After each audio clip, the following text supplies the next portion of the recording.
ಏನು ಸವಲತ್ತುಗಳಿದೆ, ಯಾವುದೋ ಒಂದು ಖಾತೆಗಳ ಬಗ್ಗೆ ನಿಮಗೆ ತಿಳಿಸ್ಕೊಡಕ್ಕೆ ನಾನು ಬಂದಿದ್ದೀನಿ.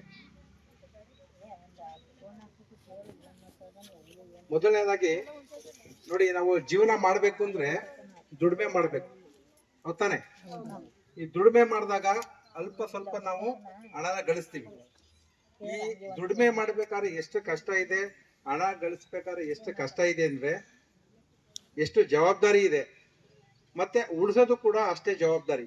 ಈ ಉಳಿತಾಯ ಮಾಡ್ಲಿಲ್ಲ ಅಂದ್ರೆ ಮುಂದಿನ ಭವಿಷ್ಯಕ್ಕೆ ನಾವು ಜೀವನ ಮಾಡೋದು ತುಂಬಾ ಕಷ್ಟ ಆಗುತ್ತೆ ಅಂತ ಅನ್ಕೊಂಡಿದ್ದೀವಿ. ಆಮೇಲೆ ಇತ್ತೀಚೆಗೆ ನೋಡಿದ್ರೆ ನೀವು ನೋಡಿ, ಯಾವುದೇ ಬ್ಯಾಂಕು ಮತ್ತೆ ಪೋಸ್ಟ್ ಆಫೀಸಲ್ಲಿ ಎಲ್ಲಿ ನೋಡಿದ್ರು ನಮ್ಮ ಮಹಿಳೆಯರೇ ಜಾಸ್ತಿ ಇರ್ತಾರೆ. ಏನಕ್ಕೆ ಅಂದ್ರೆ ಅವ್ರಿಗೆ ಉಳಿತಾಯ ಮಾಡಬೇಕು ಅನ್ನೋ ಮನೋಭಾವ ಜಾಸ್ತಿ ಇದೆ ಅಂತ ಅನ್ಕೊಂಡಿದ್ದೀನಿ ನಾನು.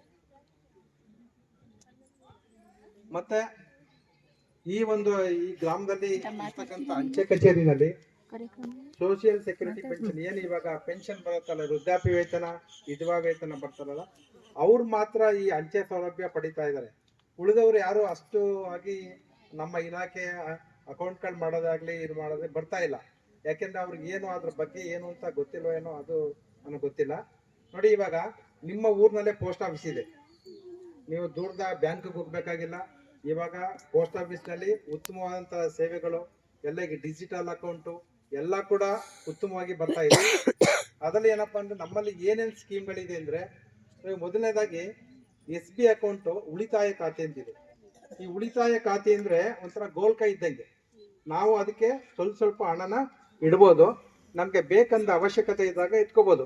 ಅಂದ್ರೆ ನೀವು ಬೇಕಾದ್ರೆ ಈಗ ಉದಾಹರಣೆ, ಇವಾಗ ನಿಮ್ಗೆ ಏನೋ ಮನೇಲಿ ಒಂದು 4,000 5,000 ಏನೋ ದುಡ್ಡಿದೆ, ಯಾವ್ದೋ ಬೇರೆ ಊರಿಗೆ ಹೋಗ್ಬೇಕಾಗಿರುತ್ತೆ, ಮನೇಲಿ ಇಟ್ಟರೆ ನಿಮ್ಗೆ ಭಯ. ಅದ್ರ ಬದಲು ನೀವು SB ಅಕೌಂಟ್ ಅಲ್ಲಿ ಇಟ್ಬಿಟ್ಟು ಪುನಃ ಬಂದಾದ್ಮೇಲೆ ತಗೋಬಹುದು. ಈ ತರ ಬೇಕಂದಾಗ ಹಣನ ಡಿಪಾಸಿಟ್ ಮಾಡ್ಬೋದು, ಬೇಕಂದ್ರೆ ತಗೋಬಹುದು. ಇದು SB ಅಕೌಂಟ್. ಇದಕ್ಕೆ ನಿಮ್ಗೆ ವರ್ಷಕ್ಕೆ 4% ಬಡ್ಡಿ ಕೊಡ್ತಾರೆ ಈ ಅಕೌಂಟ್ಗೆ. ಈ ಉಳಿತಾಯ ಖಾತೆ ಮಾಡೋದ್ರಿಂದ ನಮ್ಮಲ್ಲಿ 2 ಬೆನಿಫಿಟ್ ಇದೆ. ಒಂದು ಏನಪ್ಪಾ ಅಂದ್ರೆ, ವರ್ಷಕ್ಕೆ ನೋಡಿ 500 ರೂಪಾಯಿ ಮಿನಿಮಮ್ ಅಕೌಂಟ್ ಅಲ್ಲಿ ಇರಬೇಕು. ಈ ಅಕೌಂಟ್ ಅಲ್ಲಿ 500 ರೂಪಾಯಿಗೆ ನಿಮಗೆ 20 ರೂಪಾಯಿ ಪ್ರತಿ ವರ್ಷ ಬಡ್ಡಿ ಬರುತ್ತೆ. ಈ ಖಾತೆ ಇರೋರು ಅದರಲ್ಲಿ 2 ಇನ್ಶೂರೆನ್ಸ್ ಇದೆ. ಒಂದೇನಪ್ಪ ಅಂದ್ರೆ ಪ್ರಧಾನ ಮಂತ್ರಿ ಸುರಕ್ಷಾ ಬಿಮಾ ಯೋಜನೆ, ಪ್ರಧಾನ ಮಂತ್ರಿ ಜೀವನ್ ಬಿಮಾ ಯೋಜನೆ ಅಂತಿದೆ. ಇದರಲ್ಲಿ ಏನಪ್ಪಾ ಅಂದ್ರೆ ನೋಡಿ, ಪ್ರಧಾನ ಮಂತ್ರಿ ಸುರಕ್ಷಾ ಬಿಮಾ ಯೋಜನೆಯಲ್ಲಿ ವರ್ಷಕ್ಕೆ 20 ರೂಪಾಯಿ ಕಟ್ಟಾಗುತ್ತೆ. ಅಂದ್ರೆ ನಿಮ್ಗೆ 500 ರೂಪಾಯಿ ಡಿಪಾಸಿಟ್ ಇರುತ್ತೆ, 20 ರೂಪಾಯಿ ಕಟ್ಟಾಗುತ್ತೆ. ಆ 20 ರೂಪಾಯಿ ಆ ಬಡ್ಡಿ ಬರೋ ಹಣನೇ ನೀವು ಆ ಇನ್ಸೂರೆನ್ಸ್ ಮಾಡಿಸ್ಕೊಂಡ್ರೆ ಪ್ರತಿ ವರ್ಷ 20 ರೂಪಾಯಿ ಕಟ್ಟಾಗ್ತಾ ಇರ್ತದೆ. ಅಂದ್ರೆ ಆ ಇನ್ಸೂರೆನ್ಸ್ ಮಾಡಿಸೋದು ಏನಪ್ಪಾ ಅಂದ್ರೆ, ನಿಮ್ಮ ಜೀವಕ್ಕೆ ಆಕಸ್ಮಿಕವಾಗಿ ಏನಾದ್ರು ತೊಂದರೆ ಆದ್ರೆ 2 ಲಕ್ಷ ರೂಪಾಯಿ ವಿಮೆ ಬರುತ್ತೆ. ಎಷ್ಟು? 2 ಲಕ್ಷ ರೂಪಾಯಿ. ಅದರಲ್ಲಿ ಒಂದು 436 ರೂಪಾಯಿ ಇನ್ನೊಂದು. ಅದು ಈ 2,20,000 ರೂಪಾಯಿ ಏನಪ್ಪ ಅಂದ್ರೆ ಆಕಸ್ಮಿಕವಾದ ಗೊತ್ತಲ್ಲ, ಏನೋ ಹಾವು ಕಚ್ಚಿದ್ರೆ, ನೀರಲ್ಲಿ ಮುಳುಗ್ಸತ್ರೆ, ಮರದ ಮೇಲಿಂದ ಬಿದ್ರೆ, ಸಿಡ್ಲು ಹೊಡೆದ್ರೆ, ಈ ತರ, ಅಥವಾ ಬೈಕಲ್ಲಿ ಹೋಗ್ಬೇಕಾದ್ರೆ ಆಕ್ಸಿಡೆಂಟ್ ಆದ್ರೆ, ಈ ತರ ಆಕ್ಸಿಡೆಂಟ್ ಆಕಸ್ಮಿಕವಾಗಾದ್ರೆ 2 ಲಕ್ಷ ರೂಪಾಯಿ ಬರುತ್ತೆ. ಇನ್ನೊಂದು 436 ರೂಪಾಯಿ ವರ್ಷಕ್ಕೆ ಕಟ್ಟಾಗಂಥದ್ದು. ಇದು ಯಾವುದೇ ರೀತಿಯ ವ್ಯಕ್ತಿ ಸತ್ರೆ 2 ಲಕ್ಷ ರೂಪಾಯಿ ಬರುತ್ತೆ. ನೋಡಿ, ಈ ಎರಡೂ ಕೂಡ ಮಾಡಿಸ್ಕೋಬಹುದು ವಿಮೆನ. ಒಂದು ವೇಳೆ ಆಕಸ್ಮಿಕವಾಗಿ ಸತ್ರೆ ಅದು 2 ಲಕ್ಷ ಪ್ಲಸ್ ಇದು 2 ಲಕ್ಷ, 4 ಲಕ್ಷ ರೂಪಾಯಿ ಬರುತ್ತೆ. ಇದು ಈ SB ಅಕೌಂಟ್ ಓಪನ್ ಮಾಡಿದ್ರೆ ಮಾತ್ರ ಮಾಡಿಸ್ಕೊಳ್ಳಕ್ ಸಾಧ್ಯ ಆಗುತ್ತೆ. ಇನ್ನೊಂದೇನಪ್ಪಾ ಅಂದ್ರೆ RD ಅಕೌಂಟ್ ಅಂತ ಇದೆ, ಅದು 5 ವರ್ಷದ ಅವಧಿಗೆ ಮಾತ್ರ ಕಟ್ಟೋದು. ಅಂದ್ರೆ ತಿಂಗಳಿಗೆ ನೀವು ಎಷ್ಟು ಕಟ್ತೀರಿ ಅದನ್ನ 5 ವರ್ಷ ಮಾತ್ರ ಕಟ್ಕೊಂಡು ಹೋಗೋದು. ಇವಾಗ 100 ರೂಪಾಯಿ ನೀವು ಕಟ್ತೀನಿ ಅಂತಂದ್ರೆ 5 ವರ್ಷ ಕಟ್ಟೋದು, ನಿಮ್ ದುಡ್ಡು 6,000 ರೂಪಾಯಿ ಆಗುತ್ತೆ, ನಿಮ್ಗೆ 7,000 ಚಿಲ್ಲರೆ ಅಮೌಂಟ್ ಬರುತ್ತೆ. ಅದೇ ರೀತಿ 500 ರೂಪಾಯಿಂದ ಡಿನಾಮಿನೇಷನ್ ಕಟ್ಟಿದ್ರೆ ನಿಮ್ದು 30,000 ರೂಪಾಯಿ ಆಗುತ್ತೆ, 35,683 ರೂಪಾಯಿ ಬರುತ್ತೆ. ಇದು 5 ವರ್ಷ ಅವಧಿ ಕಟ್ಟಂಥದ್ದು. ಪ್ರತಿ ತಿಂಗಳು ನೀವು ಎಷ್ಟು ಕಟ್ತೀರಿ, ಪ್ರತಿ ಮಂತ್ ಅಷ್ಟೇ ಅಮೌಂಟ್ ಕಟ್ಕೊಂಡು ಹೋಗ್ಬೋದು. ಆಮೇಲೆ ಒಂದು ಟೈಮ್ ಡಿಪಾಸಿಟ್ ಅಂತಿದೆ, ಅಂದ್ರೆ ಫಿಕ್ಸೆಡ್ ಅಕೌಂಟ್. ಇವಾಗ ನಿಮ್ಗೆ ಏನಪ್ಪಾ ಅಂದ್ರೆ, ನಿಮ್ಗೆ ಒಂದು 2 ವರ್ಷಕ್ಕೋ 3 ವರ್ಷಕ್ಕೋ ಯಾವುದೋ ಹಣ ಆ ಟೈಮ್ಗೆ ಬೇಕಾಗಿರುತ್ತೆ ಹಣ. ಈಗ ನಿಮ್ಮ ಹತ್ರ ದುಡ್ಡು ಇರುತ್ತೆ, ಏನೋ ಒಂದು 50,000 1 ಲಕ್ಷ ಇರುತ್ತೆ. ನಿಮ್ಗೆ ಒಂದು 2-3 ವರ್ಷ ಆದ್ಮೇಲೆ ಮನೆ ಕಟ್ಟಬೇಕು ಅಂತ ಅಥವಾ ಮದುವೆ ಮಾಡಬೇಕು ಅಂತ ಏನೋ ಇಟ್ಕೊಂಡಿರ್ತೀರಿ. ಈ ಹಣನ ಏನ್ ಮಾಡೋದು, SB ಅಕೌಂಟ್ ಅಲ್ಲಿ ಇಟ್ರೆ ನಿಮ್ಗೆ ಹಣ ಬಡ್ಡಿ ಕಡಿಮೆ ಬರುತ್ತೆ. ಅದ್ರ ಬದಲು ನೀವು 1 ವರ್ಷ 2 ವರ್ಷ 3 ವರ್ಷ 5 ವರ್ಷ ಇಷ್ಟ ಅವಧಿಗೆ ನೀವು ಫಿಕ್ಸೆಡ್ ಡಿಪಾಸಿಟ್ ಮಾಡಬಹುದು. ಇದು ಮಾಡೋದ್ರಿಂದ ನಿಮ್ಗೆ SB ಅಕೌಂಟ್ಗಿಂತ ಅಧಿಕವಾದಂತಹ ಬಡ್ಡಿ ಸಿಗುತ್ತೆ. ಇದು ಟೈಮ್ ಡಿಪಾಸಿಟ್ ಅಂತ. ಇನ್ನೊಂದು ನೋಡಿ, ಮುಖ್ಯವಾಗಿ ಹೆಣ್ಮಕ್ಳಿಗೆ ಸುಕನ್ಯಾ ಸಮೃದ್ಧಿ ಅಕೌಂಟ್ ಅಂತ ಬಂತು. ಅದು 2015ನೇ ಇಸ್ವಿನಲ್ಲಿ ಪ್ರಧಾನ ಮಂತ್ರಿಯವರು ಬೇಟಿ ಬಚಾವೋ ಬೇಟಿ ಪಡಾವೋ ಅಂತ ಒಂದು ಸ್ಲೋಗನ್ ನಿಂದ ಈ ಒಂದು ಖಾತೆನ ಮಾಡಿದ್ದಾರೆ. 10 ವರ್ಷ ಆಗಿದೆ. ಕಂಟಿನ್ಯೂ ಮಾಡಿ ಸರ್. ನೋಡಿ, ಇದು 10 ವರ್ಷ ಆಯ್ತು ಈ ಸ್ಕೀಮ್ ಬಂದು. ಇದು ಪ್ರತಿ ಒಂದು ಕುಟುಂಬದ 2 ಹೆಣ್ಮಕ್ಳಿಗೆ ಮಾಡಿಸ್ಬೋದು. ಏನಪ್ಪಾ ಅಂದ್ರೆ ಹುಟ್ಟದ ಮಗುವಿಂದ 10 ವರ್ಷ ಒಳಪಟ್ಟಿರ್ಬೇಕು ಈ ಖಾತೆ ಮಾಡಿಸೋದಕ್ಕೆ. ಇದು ತುಂಬಾ ಗಂಡು ಮಕ್ಳಿಗೆಲ್ಲ, ಹೆಣ್ಮಕ್ಳಿಗೆ ಮಾತ್ರ ಸುಕನ್ಯಾ ಸಮೃದ್ಧಿ ಅಕೌಂಟ್ ಅಂತ. ಇದು ತುಂಬಾ ಚೆನ್ನಾಗಿದೆ.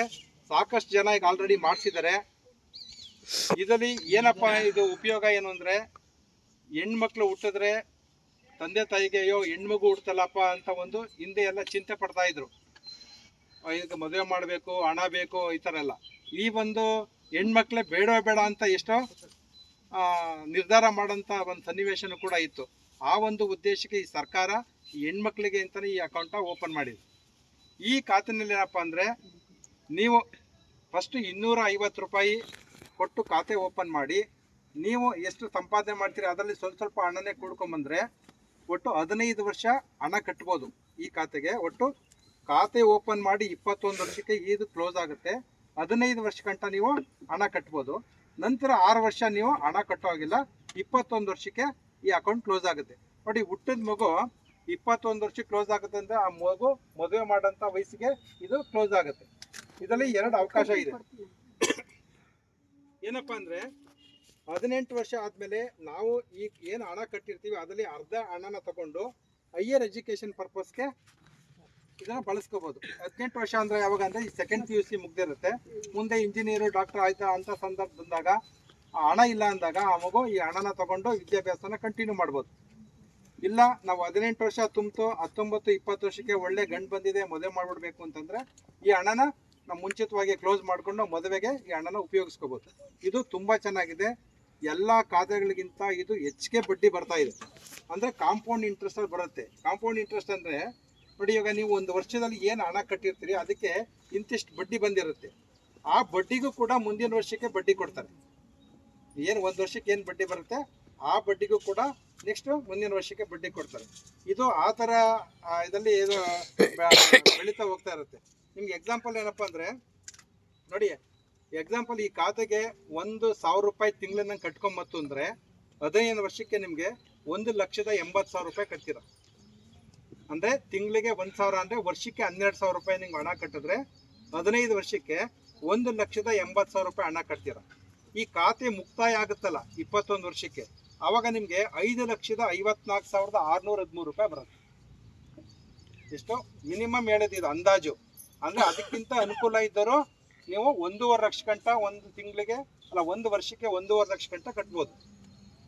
ಕಡಿಮೆ ಅಂದರೆ 250 ರೂಪಾಯಿ ಕಟ್ಟಿದ್ರೆ ಸಾಕು, ಈ ಖಾತೆ ಕಂಟಿನ್ಯೂ ಆಗ್ತಾ ಇರ್ತದೆ. ಇದು ತುಂಬ ಚೆನ್ನಾಗಿದೆ. ಯಾರಾದರೂ ಕೂಡ ನಿಮ್ಮ ಮನೆಯಲ್ಲಿ 10 ವರ್ಷದ ಒಳಪಟ್ಟು ಹೆಣ್ಮಕ್ಳುಗಳಿದ್ರೆ ಇದುವರೆಗೆ ಯಾರು ಆ ಖಾತೆ ಮಾಡಿಸಿಲ್ಲ ಅಂದರೆ ತಕ್ಷಣ ನಮ್ಮ ಪೋಸ್ಟ್ ಆಫೀಸ್ಗೆ ಹೋಗಿ ಪೋಸ್ಟ್ ಮಾಸ್ಟರ್ನ ಭೇಟಿ ಮಾಡಿ ನಿಮಗೆ ಮೊದಲು ಆ ಖಾತೆ ಮಾಡಿಸ್ಕೊಳ್ಳಿ. ಆಮೇಲೆ ಇವಾಗ ಏನಾಗಿದೆ ಅಂದರೆ, ಅಂಗನವಾಡಿನಲ್ಲಿ ಭಾಗ್ಯಲಕ್ಷ್ಮಿ ಬಾಂಡ್ ಯೋಜನೆ ಇದೆಯಲ್ಲ, ಅದನ್ನು ಈ SSA ಅಕೌಂಟ್ಗೆ ಮರ್ಜ್ ಮಾಡಿದ್ದಾರೆ. ಮೊದಲು ಭಾಗ್ಯಲಕ್ಷ್ಮಿ ಬಾಂಡ್ ಕೊಡ್ತಾ ಇದ್ರು, ಇವಾಗ ಪೋಸ್ಟ್ ಆಫೀಸಲ್ಲಿ ಈ ಸುಕನ್ಯಾ ಸಮೃದ್ಧಿ ಅಕೌಂಟ್ ಅಂತ ಖಾತೆ ಓಪನ್ ಮಾಡಿಕೊಟ್ಟು ಆ ನಂಬರ್ನ ನೀವು ಅಂಗನವಾಡಿಯವರು ಕೊಡಬೇಕಿತ್ತು. ಸರ್ಕಾರದಿಂದ 3,000 ರೂಪಾಯಿ ಆ ಖಾತೆಗೆ ಕೊಡ್ತಾರೆ. ಅದ್ರ ಜೊತೆಗೆ ನೀವು ಕೂಡ ದುಡ್ಡದ್ರಲ್ಲಿ ಸ್ವಲ್ಪ ಈ ಖಾತೆಗೆ ಕಟ್ಕೊಳ್ಳೋ ಒಂದು ಯೋಜನೆ ತುಂಬ ಚೆನ್ನಾಗಿದೆ. ಯಾರು ಮಿಸ್ ಮಾಡ್ದೇನೆ ನಿಮ್ಮ ಅಕ್ಕಪಕ್ಕದವ್ರಿಗೆಲ್ಲ ಹೇಳಿ. ಯಾಕೆಂದ್ರೆ ಅದು 10 ವರ್ಷದ ಮೇಲೆ ಒಂದಿನ ಆದ್ರೂ ಕೂಡ ಈ ಖಾತೆ ಮಾಡ್ಸಕ್ಕಾಗಲ್ಲ. ಎಷ್ಟೋ ನಾನು ಬೇರೆ ಹಳ್ಳಿಗಳಿಗೆ ಹೋದಾಗ ಕೆಲವು ಗೊತ್ತೇ ಇರ್ಲಿಲ್ಲ. ಮಾರ್ಗೋಡ್ನಹಳ್ಳಿ ಒಂದು ಬೇಸಿಗೆ ಶಿಬಿರ ಇತ್ತು, ಅಲ್ಲಿ 2 ಮಕ್ಕಳಿಗೆ ಮಾಡ್ತಾ ಇರ್ಲಿಲ್ಲ. ಸೊ ಅಲ್ಲಿ ಹೆಡ್ ಮಾಸ್ಟರ್ ಅವತ್ತೇ ಕರೆದಿ ಅದನ್ನ ಅಕೌಂಟ್ ಓಪನ್ ಮಾಡ್ತಾರೆ. ಈ ತರ ಅದು ಅಕ್ಕಪಕ್ಕದಲ್ಲಿ ಕೇಳಿ ಅದನ್ನ ಹೇಳಿ ಅದು ಅನುಕೂಲ ಆಗ್ಲಿ. ಬಟ್ ಇವಾಗ ಹೆಣ್ಮಕ್ಳಿಗೆ ಆ ಖಾತೆ ಇದೆ. ಗಂಡು ಮಕ್ಳಿದ್ರೆ ಸರ್ ಗಂಡು ಮಕ್ಳಿಗೆ ಏನು ಮಾಡ್ಬೋದು ನಾವು? ಹೆಣ್ಮಕ್ಳಿಗಾದ್ರೆ ಆ ಖಾತೆ ಇದೆ. ನೋಡಿ, ಗಂಡು ಮಕ್ಳಿಗೆ PPF ಅಂತ ಅಕೌಂಟ್ ಇದೆ. PPF account public provident fund ಅಂತ. ಅದು ಪಬ್ಲಿಕ್ ಪ್ರಾವಿಡೆಂಟ್ ಫಂಡಲ್ಲಿ 15 ವರ್ಷ ಈ ಖಾತೆ ಇರುತ್ತೆ PPF ಅಲ್ಲಿ. ಅಂದರೆ ನೀವು ಆ ಹುಟ್ಟಿದ ಮಗುಗೆ ನೀವು ಗಂಡು ಮಕ್ಳಿಗೆ ಅಂತ ಮಾಡಿಸಿದ್ರೆ 15 ವರ್ಷ ಗಂಟ ನೀವು ಹಣ ಕಟ್ಕೊಂಡು ಹೋಗ್ಬೋದು. ಇದ್ರಲ್ಲಿ ಏನಪ್ಪ ಅಂದರೆ 15 ವರ್ಷಕ್ಕೆ ಕ್ಲೋಸ್ ಆಗುತ್ತೆ, ಹಣ ತೊಗೊಂಡ್ಬಿಡ್ಬೋದು. ಅದೇ ಸುಕನ್ಯಾ ಸಮೃದ್ಧಿ ಅಕೌಂಟಲ್ಲಿ ಹೆಣ್ಮಕ್ಳಿಗೆ 15 ವರ್ಷ ಹಣ ಕಟ್ಟಬೇಕು, ಮತ್ತು ನಂತರ 6 ವರ್ಷ ಹಣ ಕಟ್ಟುವಾಗಿಲ್ಲ, ಅದಕ್ಕೆ ಬಡ್ಡಿ ಸೇರಿಸಿ 21 ವರ್ಷಕ್ಕೆ ಕ್ಲೋಸ್ ಆಗುತ್ತೆ. ಈ PPF ಅಕೌಂಟಲ್ಲಿ ನೀವೇನಾದರೂ 1,000 ರೂಪಾಯಿ ತಿಂಗಳಿಗೆ ಕಟ್ಟಿದ್ರೆ 1,80,000 ನೀವು 15 ವರ್ಷ ಕಟ್ತೀರಾ, ನಿಮಗೆ 3,15,572 ರೂಪಾಯಿ ಬರುತ್ತೆ. ಇದು ಕೂಡ ಗಂಡು ಮಕ್ಕಳಿಗೆ ತುಂಬ ಚೆನ್ನಾಗಿದೆ. ಗಂಡು ಮಕ್ಕಳಿಗೆ ಅಂತಿಲ್ಲ, ದೊಡ್ಡವರು ಕೂಡ ಮಾಡಿಸ್ಕೋಬೋದು. ಪಬ್ಲಿಕ್ ಪ್ರಾವಿಡೆಂಟ್ ಫಂಡ್ ಅಂತ. ಮತ್ತು ಈಗ 60 ವರ್ಷ ಆದವ್ರಿಗೆ ಸೀನಿಯರ್ ಸಿಟಿಸನ್ ಅಕೌಂಟ್ ಇದೆ, ಅದರಲ್ಲಿ ಬಡ್ಡಿಗಳು ಜಾಸ್ತಿ ಇದೆ. ನಮ್ಮಲ್ಲಿ ಏನಪ್ಪ ಅಂದರೆ ಈಗ ಸೀನಿಯರ್ ಸಿಟಿಸನ್ 60 ವರ್ಷ ಆಗಿದೆ, ಒಂದಷ್ಟು ಅಮೌಂಟ್ ಇದೆ, ಅದನ್ನು ನಾವು ಪೋಸ್ಟ್ ಆಫೀಸಲ್ಲಿ ಫಿಕ್ಸೆಡ್ ಹಾಕ್ಬಿಟ್ಟು ನಾವು ತಿಂಗಳ ಅಥವಾ ಬಡ್ಡಿ ತಗೊಂಡು ಜೀವನ ಮಾಡ್ಬೋದು ಅಂತ. ಅದು ತುಂಬ ಚೆನ್ನಾಗಿದೆ. ನೀವೇನಾದ್ರು ಅದರಲ್ಲಿ 1 ಲಕ್ಷ ರೂಪಾಯಿ ಹಣ ಇಟ್ಟರೆ ಅದು 3 ತಿಂಗಳಿಗೆ 2,050 ರೂಪಾಯಿ, ಅಂದರೆ ಒಂದು ತಿಂಗಳಿಗೆ ಒಂದು 700 ರೂಪಾಯಿ ಅಷ್ಟು 1 ಲಕ್ಷಕ್ಕೆ ನಿಮಗೆ ಬಡ್ಡಿ ಸಿಗುತ್ತೆ, ಯಾರು ಸೀನಿಯರ್ ಸಿಟಿಸನ್ ಅಕೌಂಟಲ್ಲಿ. ಮುಖ್ಯವಾಗಿ ನೋಡಿ, ಇದಲ್ಲದೆ ನಮ್ಮಲ್ಲಿ ಪೋಸ್ಟ್ ಆಫೀಸಲ್ಲಿ ಇನ್ಶೂರೆನ್ಸ್ ಇದೆ. ಏನು ಇನ್ಶೂರೆನ್ಸು? ಲೈಫ್ ಇನ್ಶೂರೆನ್ಸ್ ಇದೆ ನೋಡಿ. ಈ ಪೋಸ್ಟ್ ಆಫೀಸ್ ಇನ್ಶೂರೆನ್ಸ್ ಎಷ್ಟೋ ಜನಕ್ಕೆ ಗೊತ್ತಿಲ್ಲ.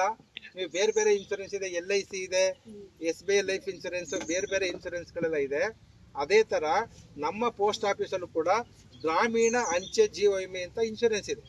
ಇದು ಗ್ರಾಮೀಣ ಪ್ರದೇಶದಲ್ಲಿ ವಾಸ ಮಾಡೋರು ಮಾತ್ರ ಇದನ್ನು ಮಾಡ್ಸೋಕ್ಕೆ ಅರ್ಹರು, ಅದು ಸಿಟಿಯವ್ರು ಮಾಡ್ಸೋಕ್ಕಾಗಲ್ಲ ನೋಡಿ. ಈಗ ಗೌರ್ಮೆಂಟು ಸಿಟಿಯವರು ಕೂಡ ಅವರು ದುಡ್ಡು ಕಟ್ತಾರೆ. ಯಾಕೆ ಮಾಡ್ಸೋಕ್ಕಾಗಲ್ಲ ಅಂದರೆ, ಸರ್ಕಾರ ಏನು ಮಾಡಿದರೆ, ಇದು ಗ್ರಾಮೀಣ ಪ್ರದೇಶದಲ್ಲಿ ಇರ್ತಕ್ಕಂಥ ಜನಗಳಿಗೆ ಅನುಕೂಲ ಆಗಲಿ, ಅಲ್ಲಿ ರೈತರು ಇರ್ತಾರೆ, ಕೂಲಿ ಕಾರ್ಮಿಕರು ಇರ್ತಾರೆ, ಅವ್ರಿಗೆ ಇದು ಲಾಭದಾಯಕವಾಗಿರಲಿ ಅಂತ ಅವ್ರಿಗೋಸ್ಕರನೇ ಮಾಡ್ತಕ್ಕಂಥ ಈ ಒಂದು ಇನ್ಶೂರೆನ್ಸ್ ಇದು ಗ್ರಾಮೀಣ ಅಂಚೆ ಜೀವ ವಿಮೆ. ಇದ್ರಲ್ಲಿ ಏನಪ್ಪ ಅಂದರೆ, ಕಡಿಮೆ ಪ್ರೀಮಿಯಂ ಕಟ್ಟೋದು, ಹಣನ ನೀವು ಕಡಿಮೆ ಕಟ್ಸ್ಕೊತೀವಿ, ನಿಮಗೆ ಮೆಚುರಿಟಿ ಜಾಸ್ತಿ ಕೊಡ್ತೀವಿ. ಇದು ನಮ್ಮ ಭಾರತ ದೇಶದಲ್ಲಿ ಯಾವ ಇನ್ಶೂರೆನ್ಸು ಕೊಡಲ್ಲ, ಅರ್ಥ ಮಾಡ್ಕೊಳ್ಳಿ. ಅಷ್ಟು ತುಂಬ ಇದು ಬೋನಸ್ಸು ಜಾಸ್ತಿ ಬರುತ್ತೆ. ಕಡಿಮೆ ಪ್ರೀಮಿಯಮ್ಮು, ಅಧಿಕ ಬೋನಸ್ಸು. ಇದನ್ನು 18 ವರ್ಷ ಮೇಲ್ಪಟ್ಟು 55 ವರ್ಷ ಒಳಪಟ್ಟು ಎಲ್ಲರೂ ಕೂಡ ಮಾಡಿಸ್ಕೋಬೋದು. ಇದ್ರ ಬಗ್ಗೆ ತುಂಬ ಚೆನ್ನಾಗಿದೆ. ನೀವು ಬೇರೆ ಬೇರೆ ಇನ್ಶೂರೆನ್ಸ್ ಎಲ್ಲ ಕಟ್ಟಿ ನಾವು ಅಷ್ಟು ಕೊಡ್ತೀವಿ ಎಷ್ಟು ಕೊಡ್ತೀವಿ ಅನ್ನೋ ಬದಲು ನೋಡಿ, ನಾವು ಉಳಿತಾಯ ಮಾಡಬೇಕಾದ್ರೆ ಯೋಚನೆ ಮಾಡಬೇಕು. ನೋಡಿ, ಕಷ್ಟಪಟ್ಟು ದುಡಿತೀವಿ, ಆ ಹಣನ ನಾವು ಗ್ಯಾರಂಟಿ ಇರೋ ಕಡೆ ನಾವು ಹಾಕ್ಬೇಕು ನೋಡಿ. ಸೆಂಟ್ರಲ್ ಗೌರ್ಮೆಂಟು ಭದ್ರತೆ ಇರುತ್ತೆ. ನೀವು ಬೇರೆ ಹೇಳ್ಬೋದು, ಅಲ್ಲಿ ಹಾಕಿದ್ರೆ ಪೋಸ್ಟ್ ಆಫೀಸ್ಗೆ ಡಬಲ್ ನಿಮಗೆ ಬಡ್ಡಿ ಕೊಡ್ತಾರೆ. ಆ ಒಂದು ಪ್ರೈವೇಟ್ ಏನು ಎಲ್ಲ ಬೇರೆ ಬೇರೆ ಪ್ರೈವೇಟ್ ಎಲ್ಲ ನಿಮ್ಮ ಆಕರ್ಷಣೆ ಮಾಡುತ್ತೆ, ಇಷ್ಟು ಬಡ್ಡಿ ಬರುತ್ತೆ, 3 ವರ್ಷಕ್ಕೆ ಡಬಲ್ ಆಗುತ್ತೆ. ನೀವು ನೋಡ್ಕೊಂಡಿರ್ಬೋದು, ಹಿಂದೆ ಎಲ್ಲ ಅದೇ ಥರ ಆಸೆ ಬಿದ್ದು ಎಷ್ಟೋ ಜನ ದುಡ್ಡು ಕಳ್ಕೊಂಡಿದ್ದಾರೆ, ಗೊತ್ತಲ್ವಾ? ಪಲ್ಸು ಮತ್ತು ಗುರುಟಿಕ್ ಯಾವುದೇ ಬೇರೆ ಬೇರೆ ಎಲ್ಲ ಬಂದೆಲ್ಲ ಮಾಡಿಸಿದ್ರಲ್ಲ, ಎಷ್ಟೋ ಹಣ ಕಳ್ಕೊಂಡ್ರು, ಎಷ್ಟೋ ಏಜೆಂಟ್ಗಳು ಪ್ರಾಣನೂ ಕೂಡ ಕಳ್ಕೊಂಡಿದ್ದಾರೆ. ಯಾಕೆಂದರೆ ಎಲ್ಲರ ಹತ್ರ ದುಡ್ಡು ಇಸ್ಕೊಂಬಿಟ್ಟಿರ್ತಾರೆ, ಮೋಸ ಆಗಿದೆ, ಮನೆ ಹತ್ರ ಕೇಳ್ತಾರೆ ಅಂತ ಅವರು ಸೂಸೈಡ್ ಮಾಡ್ಕೊಂಡು ಸತ್ತು ಹೋಗಿರೋಂಥ ಉದಾಹರಣೆಗಳೆಲ್ಲ ಇದೆ. ಆದ್ದರಿಂದ ದಯವಿಟ್ಟು ನಿಮ್ಗೆ ಹೇಳೋದೇನು ಅಂದರೆ, ನಿಮ್ಮ ಗ್ರಾಮದಲ್ಲಿರ್ತಕ್ಕಂಥ ಪೋಸ್ಟ್ ಆಫೀಸ್ ಸೆಂಟ್ರಲ್ ಗೌರ್ಮೆಂಟು ನಮ್ಮ ಹಣಕ್ಕೆ ಗ್ಯಾರಂಟಿ ಇರುತ್ತೆ, ಮತ್ತು ಅದಕ್ಕೆ ಭದ್ರತೆ ಇರುತ್ತೆ. ಅಂಥ ಕಡೆ ನೀವು ಹಣನ ತೊಡಗಿಸ್ಕೊಳ್ಳಿ. ಈ ಇನ್ಶೂರೆನ್ಸ್ ಏನಪ್ಪ ಅಂತಂದರೆ ನೋಡಿ, ಇನ್ಶೂರೆನ್ಸ್ ಎಕ್ಸಾಂಪಲ್ಲು, ಇವಾಗ ಹೊರಗೆ ಒಂದು 25 ವರ್ಷ ಏಜ್ ಅಂತ ಇಟ್ಕೊಳ್ಳಿ. ಒಂದು 20 ವರ್ಷಕ್ಕೆ ಇನ್ಶೂರೆನ್ಸ್ ಮಾಡಿಸಿದ್ರೆ ಆ ವ್ಯಕ್ತಿಗೆ 45 ವರ್ಷ ಆದಾಗ ಕ್ಲೋಸ್ ಆಗುತ್ತೆ. ತಿಂಗಳಿಗೆ 408 ರೂಪಾಯಿ ಬೀಳುತ್ತೆ. ತಿಂಗಳಿಗೆ ಎಷ್ಟು ಬರುತ್ತೆ? 408. ನೀವು ಮಾಡಿಸ್ಕೊಂಡಿರೋದು 1 ಲಕ್ಷ ವಿಮೆ ಅಂತ ಮಾಡಿಸ್ಕೊಂಡಿರ್ತೀರಿ. ನಮ್ಮ ಜೀವಕ್ಕೆ ಏನಾರು ಹೆಚ್ಚು ಕಮ್ಮಿ ಆದರೆ 1 ಲಕ್ಷ ನಮಗೆ ಇನ್ಶೂರೆನ್ಸ್ ಬರಲಿ ಅಂತ ಮಾಡಿಸ್ಕೊಂಡಿರ್ತೀವಿ. ಅದಕ್ಕೆ ತಿಂಗಳಲ್ಲಿ 408 ರೂಪಾಯಿ ಕಟ್ಟಬೇಕು. ಈ 20 ವರ್ಷದ ಒಳಗಡೆ ನಾವು ಹಣ ಕಟ್ತಾ ಇದ್ದು ಏನಾರ ನಮ್ಮ ಜೀವಕ್ಕೆ ಹೆಚ್ಚು ಕಮ್ಮಿ ಆದರೆ, ನಾವು ಏನು ಹಣ ಕಟ್ಟಿರ್ತೀವಿ, ಎಷ್ಟು ವರ್ಷ ಕಟ್ಟಿರ್ತೀವಿ ಅದ್ರ ದುಡ್ಡು ಪ್ಲಸ್ ವರ್ಷಕ್ಕೆ ಕೊಡೋ ಬೋನಸ್ಸು, ಎಷ್ಟು ವರ್ಷದ ಕಟ್ಟಿರ್ತೀವಿ ಅಷ್ಟು ವರ್ಷದ ಬೋನಸ್ಸು ಪ್ಲಸ್ 1 ಲಕ್ಷ, ಇಷ್ಟು ಕೂಡ ಮೆಚುರಿಟಿ ನಿಮ್ಮ ನಾಮಿನೇಷನ್ಗೆ ಬರುತ್ತೆ. ಇದು ಮೆಚುರಿಟಿ ತುಂಬ ಚೆನ್ನಾಗಿದೆ ನಮ್ಮಲ್ಲಿ ಪೋಸ್ಟ್ ಆಫೀಸಲ್ಲಿ. ನಿಮಗೆ ಆ ಥರ ಆದರೆ ನೀವು ಕಟ್ಟೋ ದುಡ್ಡು 96,000 ರೂಪಾಯಿ ಆಗಿರುತ್ತೆ. ನಿಮಗೆ ಏನೋ ನಿಮ್ಮ ಜೀವಕ್ಕೆ ಹೆಚ್ಚು ಕಮ್ಮಿ ಆಗಲಿಲ್ಲ ಅಂದಾಗ 1,96,000 ರೂಪಾಯಿ ಬರುತ್ತೆ. ನೀವು ಮಾಡಿಸ್ಕೊಂಡಿರೋದು 1,96,000 ರೂಪಾಯಿ ಸೇರಿಸಿ ನಿಮಗೆ ಹಣ ತಗೋಬೋದು. ಇದು ನಿಮ್ಗೆ ಎಕ್ಸಾಂಪಲ್ ಹೇಳ್ತಾ ಇರೋದು. ಅದಕ್ಕಿಂತ ನೀವು ಜಾಸ್ತಿನೂ ಮಾಡಿಸ್ಕೋಬೋದು, ಕಡಿಮೆನೂ ಮಾಡಿಸ್ಕೋಬೋದು. ಅದೇ ಥರ ಇನ್ನೊಂದೇನಪ್ಪ ಅಂದರೆ, ನಾವು ಹೇಳೋದು ಗ್ರಾಮೀಣ ಅಂಚೆ ಜೀವ ವಿಮೆ ಅಂತ. ಅದರಲ್ಲಿ ಇನ್ನೊಂದಿದೆ, ಬರೀ ಅಂಚೆ ಜೀವ ವಿಮೆ ಅಂತ, ಪೋಸ್ಟಲ್ ಲೈಫ್ ಇನ್ಸೂರೆನ್ಸು. ನೋಡಿ, ಈ ಪೋಸ್ಟಲ್ ಲೈಫ್ ಇನ್ಸೂರೆನ್ಸ್ ಏನಪ್ಪ ಅಂದರೆ, ಮೊದಲು ಹಿಂದೆ ಗೌರ್ಮೆಂಟ್ ಅಫಿಷಿಯಲ್ಸ್ಗೆ ಮಾತ್ರ, ಸರ್ಕಾರಿ ನೌಕರಿಗೆ ಮಾತ್ರ ಅಂತ ಇತ್ತು. ಇವಾಗ ಡಿಗ್ರಿ ಆಗಿರೋರು ಕೂಡ ಈ PLIನ ಮಾಡಿಸ್ಬೋದು. ಅದು ಗ್ರಾಮೀಣ ಪ್ರದೇಶವರು ಮಾಡಿಸ್ಬೋದು, ಸಿಟಿಯವರು ಕೂಡ ಮಾಡಿಸ್ಬೋದು. ಇದಕ್ಕೇನಪ್ಪ ಅಂದರೆ ನಿಮಗೆ ಇದರಲ್ಲಿ ಒಂದು 5% ಬೋನಸ್ ಜಾಸ್ತಿ ಬರುತ್ತೆ. ಗ್ರಾಮೀಣ ಅಂಚೆ ಜಮೀನಿಗಿಂತ 5% ಜಾಸ್ತಿ ಇರುತ್ತೆ. ನಿಮ್ಮ ಮಕ್ಳುಗಳು ಯಾರ ಡಿಗ್ರಿ ಆ ಥರ ಏನಾರು ಮಾಡಿದರೆ PLI ಮಾಡಿಸ್ಕೊಳ್ಳಿ. ಈಗ 408 ರೂಪಾಯಿ ನಿಮಗೆ ಹೇಳಿದೆ, ಅದರಲ್ಲಿ ಇನ್ನೊಂದು 5 ರೂಪಾಯಿ ಕಡಿಮೆ ಆಗುತ್ತೆ PLI. ಅದು ತುಂಬ ಬೋನಸ್ ಜಾಸ್ತಿ ಬರುತ್ತೆ. 1,96,000 ಹೇಳಿದೆ, ಅದರಲ್ಲಿ 2,04,000 ರೂಪಾಯಿ ಮೆಚುರಿಟಿ ಬರುತ್ತೆ ನೋಡಿ. ಅದೇ ಥರ ಇನ್ನೊಂದು ಹೊಸದಾಗಿ ಒಂದು ನಮ್ಮ ಪೋಸ್ಟ್ ಆಫೀಸಲ್ಲಿ ಇನ್ಶೂರೆನ್ಸ್ ಮಾಡ್ತಾ ಇದ್ದೀವಿ. ಆಕಸ್ಮಿಕವಾಗಿ ಏನಾರ ಸತ್ರೆ ಅಂತ ಇನ್ಶೂರೆನ್ಸ್ ಇದೆ. ಇದು ಏನಪ್ಪ ಅಂದರೆ ನೋಡಿ, ವರ್ಷಕ್ಕೆ ನಿಮಗೆ ಬರೀ 555 ರೂಪಾಯಿ ವರ್ಷಕ್ಕೆ ಕಟ್ಟೋದು. ಎಷ್ಟು? 555. ಆ ವ್ಯಕ್ತಿ ಆಕಸ್ಮಿಕವಾಗಿ ಏನಾರ ತೀರ್ಕೊಂಡ್ರೆ 10 ಲಕ್ಷ ರೂಪಾಯಿ ಬರುತ್ತೆ. ಎಷ್ಟು? 10 ಲಕ್ಷ. ನೋಡಿ ಎಷ್ಟು ಉತ್ತಮವಾಗಿದೆ ಇದು. ಒಂದು ವರ್ಷದಲ್ಲಿ ಬರೀ 555 ರೂಪಾಯಿ. ನಮ್ಗೇನಾರ ಹೆಚ್ಚು ಕಮ್ಮಿ ಆಯಿತು ಅಂದರೆ 10 ಲಕ್ಷ ರೂಪಾಯಿ ಬರುತ್ತೆ ನೋಡಿ. 555 ರೂಪಾಯಿ ಒಂದು ವರ್ಷದಲ್ಲಿ ಒಂದು ದಿನ ನಾವು ನಾನ್ ವೆಜ್ ತಿಂದಿಲ್ಲ ಅಂದರೆ ಉಳ್ಕೊಂಡ್ಬಿಡುತ್ತೆ ಅಲ್ವಾ? ಆದರೆ ಸೆಕ್ಯೂರಿಟಿ ಇರುತ್ತೆ ನೋಡಿ. ನಮ್ಮ ಮಂಡ್ಯ ಜಿಲ್ಲೆನಲ್ಲಿ ಒಟ್ಟು ಇಲ್ಲಿವರೆಗೆ 13 ಜನಕ್ಕೆ ಕ್ಲೈಮ್ ಆಗಿದೆ. 13 ಜನ.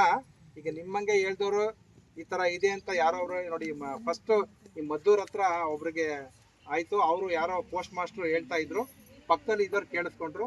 ನನಗೂ ಒಂದು ಮಾಡಿಸ್ಕೋತೀನಿ ಅಂತ ಮಾಡಿಸಿದ್ರು ನೋಡಿ. ಅವ್ರಿಗೆ ಒಬ್ಬಳೇ ಮಗಳು, ತುಂಬ ಬಡತನ ಇತ್ತು ಅವ್ರಿಗೆ.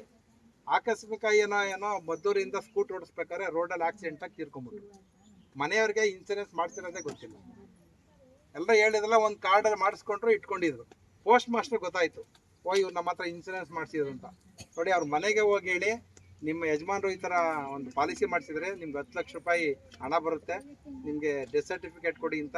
ಎಷ್ಟು ಡೆತ್ ಸರ್ಟಿಫಿಕೇಟು, ಅಲ್ಲಿ ಏನು ಪೋಸ್ಟ್ ಮಾರ್ಟಮ್ ಮಾಡಿದ್ದು ಆಕ್ಸಿಡೆಂಟ್ ಅದಕ್ಕೆ ಒಂದು ಏನು ಕಂಪ್ಲೇಂಟ್ ಏನು ಇದು ಮಾಡಿರ್ತಲ್ಲ FIR, ಆ ಕಾಪಿ ಎಲ್ಲ ಮಾಡಿದ ತಕ್ಷಣ ಅವ್ರ ಫ್ಯಾಮಿಲಿಗೆ 10 ಲಕ್ಷ ರೂಪಾಯಿ ಬಂತು. ಅವ್ರ ಮನೆಯಲ್ಲಿ ಊಹೆನೇ ಮಾಡಿರಲಿಲ್ಲ. ಯಾಕಂದರೆ ತುಂಬ ಬಡತನ. ಒಬ್ಳು ಮಗಳು ಮದುವೆ ಬಂದಿದ್ದು ನಮ್ಮ ಮಂಡ್ಯ ಪೋಸ್ಟ್ ಆಫೀಸಲ್ಲಿ. ಅದನ್ನು ಒಂದು ಫಂಕ್ಷನ್ ಮಾಡಿ ಅವ್ರು ಕೊಟ್ಟಾಗ ಅವ್ರು ನಿಜವಾಗ್ಲೂ ತುಂಬ ಎಷ್ಟು ಅವ್ರು ಇದು ಮಾಡಿದ್ರು ಅಂದರೆ, ಇದರಿಂದ ನಮ್ಮ ಜೀವನ ಉಳ್ಕೋತು, ನಮ್ಮ ಸಂಸಾರಕ್ಕೆ ಯಾವುದೋ ಆಧಾರ ಇರಲಿಲ್ಲ, ನಮಗಿದು ಅನುಕೂಲ ಆಯಿತು ಅಂತ ಇದು ಮಾಡಿ ನೋಡಿ. ಅದೇ ರೀತಿ ಇದನ್ನ ತುಂಬ ಮಾಡಿಸ್ಕೊಡಿ, ಎಲ್ರಿಗೂ ಹೇಳಿ. ಇವತ್ತು ಮನುಷ್ಯ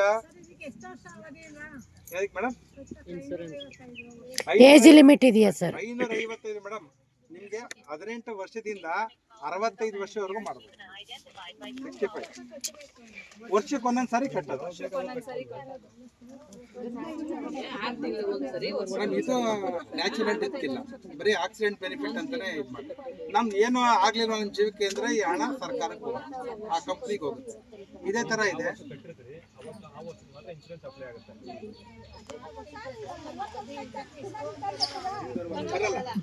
ಬರಲ್ಲ. ಇದು SSBನಿ ತರ ಕ್ಲೈಮ್ ಮಾಡಿದಾಗ ಸಿಗುತ್ತೆ, ಇಲ್ಲ ಅಂದ್ರೆ ಬೇರೆಯವ್ರಿಗೆ ಉಪಯೋಗ ಆಗುತ್ತೆ ನೋಡಿ. ಅದು ಹೌದಲ್ವಾ? ಈಗ ನಮ್ಮಿಂದ ಈಗ ನಮ್ಗೆ ಈಗ ಮಾಡಿಸಿದ್ರೆ ನಮ್ಗೆ ಬಿಡಪ್ಪ, ನನಗೆ ಏನಾರ ಹೆಚ್ಚು ಕಮ್ಮಿ ಆದ್ರೆ ಒಂದು ಸೆಕ್ಯೂರಿಟಿ ಮಾಡ್ಸಿದ್ದೀನಿ ಅಂತ ಒಂದು ನೆಮ್ಮದಿ ಇರುತ್ತೆ. ಏನು ಆಗ್ಲಿಲ್ವಾ, ಯಾರಿಗಾರ ಒಬ್ರಿಗೆ ಉಪಯೋಗ ಆಗ್ಲಿ ಬಿಡಿ. ಈಗ 555 ರೂಪಾಯಿನ ಎಷ್ಟು ಖರ್ಚು ಮಾಡ್ತೀವಿ? ಒಂದು ಪಾನಿಪುರಿ ತಿಂದ್ರೆ, ಒಂದು ಗೋಬಿ ತಿಂದ್ರೆ ಗೊತ್ತಾಯ್ತು ಅಲ್ವಾ ಒಂದು ವರ್ಷದಲ್ಲಿ. ಇದನ್ನ ತುಂಬ ಚೆನ್ನಾಗಿದೆ, ಮಾಡಿಸಿ. ಅದರಲ್ಲಿ ಇನ್ನೂ ಒಂದಿದೆ, 10 ಲಕ್ಷ ಕೇಳಿದೆ, 755 ರೂಪಾಯಿ ಕಟ್ಟಿದ್ರೆ 15 ಲಕ್ಷ ರೂಪಾಯಿ ಬರುತ್ತೆ ವರ್ಷಕ್ಕೆ. 755 15 ಲಕ್ಷ ರೂಪಾಯಿ ಬರುತ್ತೆ. ಇದು ತುಂಬ ಚೆನ್ನಾಗಿದೆ. ಯಾರು ಇವಾಗ ಒಂದೊಂದು ಅಪಾಯದ ಕೆಲಸಗಳೆಲ್ಲ ಮಾಡ್ತಾ ಇರ್ತಾರೆ, ಏನೋ ಇವಾಗ ಡ್ರೈವಿಂಗ್ ಮಾಡ್ತಾ ಇರ್ತಾರೆ, ನಿರಂತರವಾಗಿ ಡ್ರೈವರ್ ಕೆಲಸ ಮಾಡ್ತಾರೆ, ಮತ್ತು ಏನಾರ ಬಿಲ್ಡಿಂಗ್ ಕನ್ಸ್ಟ್ರಕ್ಷನ್ ಅದು ಇದು ಮಾಡ್ತಾ ಇರ್ತಾರೆ, ಎಲೆಕ್ಟ್ರಿಕ್ ಪ್ರೈವೇಟಲ್ಲಿ ಎಲೆಕ್ಟ್ರಿಕ್ ಕೆಲಸ ಮಾಡ್ತಾ ಇರ್ತಾರೆ. ಇವೆಲ್ಲ ಅಪಾಯದ ಇದು. ಏನೇ ಆಗಲಿ, ಈಗ ನಾವೇ ಹೋಗ್ತಾ ಇರ್ತೀವಿ, ದಾರಿನಲ್ಲಿ ವಾಕ್ ಹೋಗ್ತಾ ಇರ್ತೀವಿ, ನೀವು ಕೇಳಿರ್ಬೋದು, ಹಿಂದ್ಗಡೆ ಯಾರೋ ಸ್ಕೂಟ್ರನವರು ಇದ್ಕೊಂಡು ಹೊರಡೋಗಿರ್ತಾರೆ, ಗೊತ್ತೇ ಆಗಲ್ಲ. ಆಮೇಲೆ ನೋಡಿ, ಇದು ಸತ್ರೆ ದುಡ್ಡು ಬರುತ್ತೆ ಅಂತೇನಿಲ್ಲ. ಆಕ್ಸಿಡೆಂಟ್ ಆಗಿ ಬದುಕೊಂಡಂತ ಇಟ್ಕೊಳ್ಳಿ, ಒಂದು ಶಾಶ್ವತವಾಗಿ ಕೈಯೋ ಕಾಲ ಹೊರಟೋಯ್ತು, ಶಾಶ್ವತವಾಗಿ ಅಂಗವಿಕಲ ಆದರೂ ಕೂಡ 10 ಲಕ್ಷ ರೂಪಾಯಿ ಬರುತ್ತೆ. ಈಗ ಆಕ್ಸಿಡೆಂಟ್ ಆಯಿತು, ಜೀವ ಬದುಕೋತು, ಒಂದು ಕೈಯೋ ಕಾಲು ಹೊರಟಾಯ್ತು, ಅಥವಾ ಅವನಿಗೆ ಮೇಲೆ ಕೇಳಕ್ಕೆ ಆಗಲ್ಲ, ಶಾಶ್ವತವಾಗಿ ಅಂಗವಿಕಲ ಆಗಲೂ ಕೂಡ ನಿಮಗೆ 10 ಲಕ್ಷ ರೂಪಾಯಿ ಕೊಡ್ತಾರೆ. ರಿಸ್ಕ್ ಕವರೇಜ್ ಆಗುತ್ತೆ. ಒಂದು ವೇಳೆ ನೋಡಿ ಅಕಸ್ಮಾತ್ ಅದು ಆಗಲಿಲ್ಲ, ಈಗೇನೋ ಒಂದು ಮೂಳೆ ಮುರಿದಾಯ್ತು, ಒಂದೇನೋ ಆಪ್ರೇಷನ್ ಮಾಡಬೇಕಾಗೋ ಆ ಥರ ಏನೋ ಬತ್ತು ಅವಧಿ ಅಂತಂದರೆ ನೀವು ಅದರಲ್ಲಿ ನೀವು ಆಪ್ರೇಷನ್ನು ಮತ್ತು ಈ ಮೂಳೆ ಕಟ್ಟಾಗಿ ಅದು ಇದು ಮಾಡಿಸ್ತೀನಿ ಅಂತಂದರೆ 60,000 ರೂಪಾಯಿ ಕ್ಲೈಮ್ ಮಾಡ್ಕೋಬೋದು. ಮೆಡಿಕಲ್ ಕ್ಲೈಮ್ 60,000 ರೂಪಾಯಿ ಕ್ಲೈಮ್ ಮಾಡ್ಕೋಬೋದು. ಇಲ್ಲ ಏನೂ ಇಲ್ಲ, ಸುಮಾರಾಗಿ ಏನೋ ಸ್ವಲ್ಪ ಏಟಾಗಿದೆ, ಒಂದು 10 ದಿನ ಟ್ರೀಟ್ಮೆಂಟ್ ತಗೋಬೇಕು ಆಸ್ಪತ್ರೆಲಿ ಅಂದರೆ ಅದು ದಿನಕ್ಕೆ 1,000 ರೂಪಾಯಿ ನನಗೆ 10,000 ರೂಪಾಯಿ ಕ್ಲೈಮ್ ಮಾಡ್ಕೋಬೋದು. ಇಷ್ಟು ಕೂಡ ಅನುಕೂಲ ಇದೆ, ಮಾಡಿಸ್ಕೋಬೋದಲ್ವಾ? ಚೆನ್ನಾಗಿದೆ ಅಲ್ವಾ ಸ್ಕೀಮ್ ಇದು? ಪಾಲಿಸಿ ಚೆನ್ನಾಗಿದೆ ಸರ್. ಅದು ನಮ್ಮ ಪೋಸ್ಟ್ ಆಫೀಸ್ಗೆ ಹೋಗಿ 3-4 ಇದೆ. ಅದರಲ್ಲಿ ಸ್ಟಾರ್ ಇನ್ಶೂರೆನ್ಸ್ ಅಂತಿದೆ, ಟಾಟಾ ಗ್ಯಾಗ್ ಅಂತಿದೆ, ನಿವಾ ಬೂಪ ಅಂತಿದೆ. ನೀವು ಯಾವ್ದು ಬೇಕಾದ್ರೂ ಮಾಡಿಸ್ಕೋಬೋದು. ಪೋಸ್ಟ್ ಆಫೀಸ್ಗೆ ಹೋದರೆ ನಿಮಗೆ ಯಾವ ಅಮೌಂಟ್ಗೆ ಯಾವ್ದು ಅನುಕೂಲ ಹೇಳಿ ಮಾಡಿಕೊಡ್ತಾರೆ. ಆಮೇಲೆ ನೋಡಿ, ಈಗ ಫೋನ್ಪೇ ಎಲ್ಲ ಬ್ಯಾಂಕ್ ಅಕೌಂಟಿಂದ ನಾವು ಫೋನ್ಪೇ ಎಲ್ಲ ಮಾಡ್ತಿರ್ತೀವಿ ನೋಡಿ. ಈ ಇನ್ಶೂರೆನ್ಸ್ ಮಾಡಿಸ್ಕೋಬೇಕಾದ್ರೆ ನಮ್ಮಲ್ಲಿ ಒಂದು ಅಕೌಂಟ್ ಓಪನ್ ಮಾಡಿಸ್ಬೇಕು. ಒಂದು IPPB ಅಂತ, ಇಂಡಿಯಾ ಪೋಸ್ಟ್ ಪೇಮೆಂಟ್ ಬ್ಯಾಂಕ್ ಅಂತ ಒಂದು ಅಕೌಂಟ್ ಬರುತ್ತೆ, ಒಂದು ಕಾರ್ಡ್ ಬರುತ್ತೆ. ಆ ಕಾರ್ಡ್ ಥರ ನಿಮಗೆ ಅಕೌಂಟ್ ಓಪನ್ ಮಾಡ್ಬೋದು. ಆ ಅಕೌಂಟ್ ಓಪನ್ ಮಾಡೋದು ಮಾತ್ರ ಈ ಇನ್ಶೂರೆನ್ಸ್ ಮಾಡಿಸ್ಕೊಳಕ್ಕಾಗೋದು. ಅರ್ಥ ಮಾಡ್ಕೊಳ್ಳಿ. ಅದು 200 ರೂಪಾಯಿ ಕೊಟ್ಟರೆ ನೀವು ಅಕೌಂಟ್ ಓಪನ್ ಮಾಡಿಕೊಡ್ತಾರೆ ನೋಡಿ. ಆ ಅಕೌಂಟು ತುಂಬ ಚೆನ್ನಾಗಿದೆ. ಇವಾಗ ಅದು ನಿಮಗೆ ಕಾರ್ಡ್ ಥರ ಕೊಡ್ತಾರೆ. ಅಕೌಂಟ್ ಓಪನ್ ಮಾಡ್ತೀರಿ, ನಮ್ಮ ಭಾರತ ದೇಶದಲ್ಲಿ ಯಾವುದೇ ಪೋಸ್ಟ್ ಆಫೀಸಲ್ಲಿ ಬೇಕಾದ್ರೆ ವ್ಯವಹಾರ ಮಾಡ್ಬೋದು. ಒಂದು ವೇಳೆ ಕಾರ್ಡ್ ಕಳೆದೋಯ್ತು ಅಂತ ಇಟ್ಕೊಳ್ಳಿ, ಜಸ್ಟ್ ನಿಮ್ಮ ಹೆಬ್ಬೆಟ್ಟು ಕೊಟ್ಟರು ಕೂಡ ನೀವು ನಿಮ್ಮ ಆಧಾರ್ ನಂಬರ್, ಮೊಬೈಲ್ ನಂಬರ್ ಹೇಳಿದ್ರು ಕೂಡ ನೀವು ಹಣ ತಗೋಬೋದು, ಹಣ ಕಟ್ಬೋದು. ಇದು ತುಂಬ ಚೆನ್ನಾಗಿದೆ. ಆಮೇಲೆ ಅದನ್ನು ನಾವು ಮೊಬೈಲಲ್ಲಿ ಉಪಯೋಗಿಸೋರು ಇವಾಗ ಏನು ಆಂಡ್ರಾಯ್ಡ್ ಮೊಬೈಲ್ ಉಪಯೋಗಿಸಿರಲ್ಲ, ಅದರಲ್ಲಿ ಆ್ಯಪ್ನ ಡೌನ್ಲೋಡ್ ಮಾಡಿಕೊಂಡ್ರೆ ಆ ಮೊಬೈಲಲ್ಲಿ ಆ ಅಕೌಂಟಿಂದ ಪ್ರತಿ ವ್ಯವಹಾರನೂ ಕೂಡ ಮಾಡ್ಬೋದು. ಯಾರಿಗಾರ ಹಣ ಕಳಿಸೋದೇ ಆಗಲಿ, ಅಥವಾ ನಿಮ್ಮ ಗ್ಯಾಸ್ ದುಡ್ಡು, ನಿಮ್ಮ ಕರೆಂಟ್ ಬಿಲ್ಲು, ಬೇರೆಯವ್ರಿಗೆ ಹಣ ಟ್ರಾನ್ಸ್ಫರ್ ಮಾಡೋದು, ಈ ಥರದ್ದೆಲ್ಲ ನೀವು ನಮ್ಮ ಪೋಸ್ಟ್ ಆಫೀಸ್ ಅಕೌಂಟ್ಗಳಿಂದ ಮಾಡ್ಬೋದು. ಇದು ಸೇಫ್ ಆಗಿರುತ್ತೆ. ಯಾವುದೋ ನಮ್ಮ ದುಡ್ಡನ್ನ ಹ್ಯಾಕ್ ಮಾಡಿಬಿಟ್ರು ಇದು ಮಾಡಿಬಿಟ್ರು ಅಂತಿದೆ, ಆ ಥರದ್ದೇನು ಈ ನಮ್ಮ ಒಂದು ಪೋಸ್ಟ್ ಆಫೀಸ್ ಅಕೌಂಟಲ್ಲಿ ಆ ಥರದ್ದು ಆಗಲ್ಲ. ಆಮೇಲೆ ನೋಡಿ, ಇನ್ನೊಂದು ತುಂಬ ಚೆನ್ನಾಗಿದೆ, ಅದು ಎಷ್ಟು ಜನ ಮಾಡಿಸಿದಾರೆ ಏನೋ ಗೊತ್ತಿಲ್ಲ, ಅಟಲ್ ಪೆನ್ಷನ್ ಯೋಜನಾ ಅಂತ. ಅಂದರೆ ನಾವು ಕೂಡ 60 ವರ್ಷ ಆದಮೇಲೆ ಪೆನ್ಷನ್ ಬರೋಂಗೆ ಮಾಡ್ಕೋಬೋದು ನೋಡಿ. ತುಂಬ ಚೆನ್ನಾಗಿದೆ ಇದು. ಈಗ ಗೌರ್ಮೆಂಟ್ ನೌಕರರಿಗೆ ಪೆನ್ಷನ್ ಬರುತ್ತೆ, ನಮಗೆ ಪೆನ್ಷನ್ ಇರಲ್ಲ. ಈಗ ನಾವೀಗ ರೈತರು ಮನೆಯಲ್ಲಿ ಕೆಲಸ ಮಾಡ್ತಾ ಇರ್ತೀವಿ, ನಾವು ಪೆನ್ಷನ್ ಬರೋಂಗೂ ಕೂಡ ಮಾಡ್ಕೋಬೋದು. ಇದಕ್ಕೆ ಅಟಲ್ ಪೆನ್ಷನ್ ಯೋಜನಾ ಅಂತ ಸ್ಕೀಮು. ಏನಂದರೆ ನಮ್ಮ ಪೋಸ್ಟ್ ಆಫೀಸಲ್ಲಿ ಹೇಳೋದಲ್ಲ, SB ಅಕೌಂಟ್ ಒಂದು ಓಪನ್ ಮಾಡ್ಕೊಳ್ಳೋದು. ಈ ಅಟಲ್ ಪೆನ್ಷನ್ ಯೋಜನೆಗೆ ಒಂದು ಫಾರಮ್ ಬರುತ್ತೆ. ಆ ಫಾರಮ್ನ ನಾವು ಭರ್ತಿ ಮಾಡಿಕೊಟ್ರೆ ಅದಕ್ಕೆ ನಾವು ಹಣ ಕಟ್ಕೊಂಡು ಹೋಗ್ತಾ ಇದ್ರೆ ಆ ಸ್ಕೀಮ್ಗೆ ಒಳಪಡ್ತೀವಿ. ಇದು ನಿಮ್ಮ ಚಾಯ್ಸ್ ಇರುತ್ತೆ. ಏನಂದರೆ ನನ್ನ ಪೆನ್ಷನ್ನು ಹೈಯೆಸ್ಟ್ ನಾವು ಕೊಡೋದು 5,000 ರೂಪಾಯಿ ಒಂದು ತಿಂಗಳಿಗೆ. 1,000, 2,000, 3,000, 4,000, 5,000. ನಮಗೆ ಪೆನ್ಷನ್ 5,000 ಬರೋಂಗೆ ಮಾಡ್ಕೋಬೇಕು ಅಂದರೆ ಅದಕ್ಕೆ ತಕ್ಕಂತೆ ಅಮೌಂಟ್ನ ನಾವು ಕಟ್ಟಬೇಕಲ್ಲಿ. 1,000 ಬರಬೇಕು ಅಂದರೆ ಅದಕ್ಕಾದಂಥ ಪೇಮೆಂಟ್ ಕಟ್ಟಬೇಕು. ನೋಡಿ ಎಷ್ಟು ಚೆನ್ನಾಗಿದೆ ಇದು ಅಂದರೆ, ನಾವು ಇದಕ್ಕೆ ತಾಳ್ಮೆ ಇರಬೇಕು. ಈ ಸ್ಕೀಮ್ ಮಾಡಿಸ್ಬೇಕಾದ್ರೆ ತಾಳ್ಮೆಯಿಂದ ಈ ಸ್ಕೀಮ್ನ ನೀವು ಉಳಿಸ್ಕೊಂಡ್ರೆ ಮುಂದಕ್ಕೆ ತುಂಬ ಚೆನ್ನಾಗಿದೆ. ಏನು ಇವಾಗ ಒಂದು ತೆಂಗಿನ ಮರ ನೆಟ್ಟರೆ ಇನ್ನು 7 ವರ್ಷ ಕಾಯ್ಬೇಕಲ್ವಾ, ಆದರೆ ಫಲ ನಾವು ನಿರಂತರವಾಗಿ ತಗೋತಾ ಇರ್ತೀವಿ ನೋಡಿ. ಹಂಗೆ ಈ ಸ್ಕೀಮಲ್ಲಿ ನೋಡಿ ತುಂಬ ಚೆನ್ನಾಗಿದೆ. ಎಕ್ಸಾಂಪಲ್, ಇವಾಗ ನಾವು 5,000 ರೂಪಾಯಿ ಪೆನ್ಷನ್ ಬರೋಂಗೆ ತಿಂಗಳಿಗೆ ಮಾಡಿಸ್ಕೋತೀವಿ ಅಂತ ಇಟ್ಕೊಳ್ಳಿ. ನೀವು ಹಣ ಕಟ್ಟಬೇಕಾಗಿರೋದು 210 ರೂಪಾಯಿ ಒಂದು ತಿಂಗಳಿಗೆ. ಎಷ್ಟು? 210 ರೂಪಾಯಿ. ಎಕ್ಸಾಂಪಲ್ಲು 18 ವರ್ಷದಿಂದ ಸ್ಟಾರ್ಟ್ ಆಗುತ್ತೆ ನೋಡಿ. ಈಗ 18 ವರ್ಷದವರು ಒಬ್ಬರು ಈ ಅಟಲ್ ಪೆನ್ಷನ್ ಯೋಜನೆಯಲ್ಲಿ ಪೆನ್ಷನ್ ಸ್ಕೀಮ್ ಮಾಡಿಸ್ಕೊಂಡ್ರೆ 42 ವರ್ಷ ಅಂದರೆ 60 ಪೆನ್ಷನ್ ಯಾವಾಗ ಬರುತ್ತೆ ಹೇಳಿ? 60 ವರ್ಷ ಆದಮೇಲೆ. ನಾವು ನಮ್ಮ ಏಜ್ಗೆ 60 ವರ್ಷ ಆಗೋವರೆಗೂ ದುಡ್ಡು ಕಟ್ತಾ ಇರ್ಬೋದು. ನಿಮ್ಗೆ ಎಕ್ಸಾಂಪಲ್ ಹೇಳ್ತೀನಿ. ಈಗ 18 ವರ್ಷದ ನಿಮ್ಮ ಮಕ್ಳಿಗೆ ಯಾರಿಗೋ ಮಾಡಿಸಿದ್ರಿ ಪೆನ್ಷನ್ನು, ಅವ್ನಿಗೆ 60 ವರ್ಷ ಆಗಬೇಕಾದ್ರೆ ಎಷ್ಟಾಗುತ್ತೆ? 42 ವರ್ಷ ಬೇಕು ಅಲ್ವಾ? 42 ವರ್ಷ ಗಂಟ ನೀವು ಪ್ರತಿ ತಿಂಗಳು 210 ರೂಪಾಯಿನ ಕಟ್ಟಬೇಕು. ನೀವು ಎಷ್ಟಾಗುತ್ತೆ 42 ವರ್ಷಕ್ಕೆ ನೀವು ಕಟ್ಟೋ ಹಣ? 1,05,840 ರೂಪಾಯಿ ಆಗುತ್ತೆ. ಎಷ್ಟು? 1,05,840 ನೋಡಿ. ಹಂಗೆ 60 ವರ್ಷ ತುಂಬಿತು, ಪೆನ್ಷನ್ನು ಮುಂದಿನ ತಿಂಗಳಿಗೆ ಸ್ಟಾರ್ಟ್ ಆಗುತ್ತೆ. ಈಗ ನೋಡಿ, ಅಯ್ಯೋ ಈಗ ಜಾಸ್ತಿ ಹಿಂದಿನ ಕಾಲದವ್ರಂಗೆ ಜಾಸ್ತಿ ಬದುಕಲ್ಲ, 50-60 ವರ್ಷಕ್ಕೆ ಸತ್ತೋಯ್ತಾರೆ, ಕಾಯಿಲೆಗಳು ಬಂದು ಶುಗರು, BP, ಹಾರ್ಟ್ ಅಟ್ಯಾಕ್ ಅದು ಹಂಗೆ ಹಿಂಗೆ ಅಂತೆಲ್ಲ ಊಹೆ ಮಾಡ್ಕೊತೀವಿ. ಆದ್ರೂ ನಮ್ಗೆ ನಂಬಿಕೆ ನಾವು ಬದುಕ್ತೀವಿ ಅಂತ ಅಲ್ವಾ? ನೋಡಿ, 60 ವರ್ಷಕ್ಕೆ ನಾವು ರಿಟೈರ್ಡ್ ಆದ್ರೂ ಒಂದು 10 ವರ್ಷ ಬದುಕೋತೀವಿ ಅಂತ ಇಟ್ಕೊಳ್ಳಿ. 70 ವರ್ಷ ಗಂಟ ಬದುಕ್ತೀವಿ. 10 ವರ್ಷ ಪೆನ್ಷನ್ ತಗೋತೀವ. ಆ 10 ವರ್ಷಕ್ಕೆ ನಾವು ಎಷ್ಟು ಪೆನ್ಷನ್ ತಗೋತೀವಿ? ತಿಂಗಳಿಗೆ 5,000 ರೂಪಾಯಿ ಅಂದರೆ 60,000 ರೂಪಾಯಿ ಒಂದು ವರ್ಷಕ್ಕೆ ಆಯಿತು. 10 ವರ್ಷಕ್ಕೆ 6 ಲಕ್ಷ ರೂಪಾಯಿ ಆಯಿತು. ಹೌದಲ್ವಾ? 6 ಲಕ್ಷ ರೂಪಾಯಿ ನಾವು ತೊಗೊಂಡ್ವಿ. 70 ವರ್ಷಕ್ಕೆ ನಾವು ಸತ್ತೋಯ್ತೀವಿ ಅಂತ ಇಟ್ಕೊಳ್ಳಿ. ಆ ಪೆನ್ಷನ್ನು ನಮ್ಮ ಹೆಂಡ್ತಿಗೋ ನಮ್ಮ ಗಂಡನಿಗೋ ಸ್ಟಾರ್ಟ್ ಆಗುತ್ತೆ. ನಾವು ಯಾರು ಕೊಟ್ಟಿರ್ತೀವಿ ನಾಮಿನಿ, ನಮ್ಮ ಹೆಂಡ್ತಿಗೆ ಸ್ಟಾರ್ಟ್ ಆಗುತ್ತೆ. ಅವರು ಕೂಡ ಒಂದು 10 ವರ್ಷ ಬದುಕಿದ್ರು, ಅವರು 70 ವರ್ಷಕ್ಕೆ ಸತ್ತೋದ್ರು ಅಂತ ಇಟ್ಕೊಳ್ಳಿ. ಅವರೊಂದು 10 ವರ್ಷ ತಗೋತಾರೆ. ಅವ್ರು ಎಷ್ಟು ತಗೋತಾರೆ? ಮತ್ತೆ ಅವರೊಂದು 6 ಲಕ್ಷ ರೂಪಾಯಿ ತಗೋತಾರೆ. ನೋಡಿ, ನಾವೊಂದು 6 ಲಕ್ಷ ಪೆನ್ಷನ್ ತಗೊಂಡು, ನಮ್ಮ ಹೆಂಡ್ತಿ ಒಂದು 6 ಲಕ್ಷ ತಗೊಂಡ್ರು, ಅವರು 70 ವರ್ಷಕ್ಕೆ ಸತ್ತೋದ್ರು. ಗಂಡ ಹೆಂಡ್ತಿ ಸತ್ತೋದ್ರು ಕೂಡ ಮಕ್ಕಳಿಗೆ ಆ ಸ್ಕೀಮಿಂದ 8.5 ಲಕ್ಷ ಕೊನೆಯಲ್ಲಿ ಸಿಗುತ್ತೆ. ಎಷ್ಟು? 8.5 ಲಕ್ಷ. ಅಲ್ಲಿಗೆ ಒಟ್ಟು 20,50,000 ರೂಪಾಯಿ ನಾವು ತಗೊಂಡಂಗಾಯ್ತು. 20,50,000 ರೂಪಾಯಿ ನಾವು ತಗೊಂಡಂಗಾಯ್ತು. ಈಗ ನೋಡಿ, ಈಗ ನಾವು ಕಟ್ಟೋದು ಎಷ್ಟು?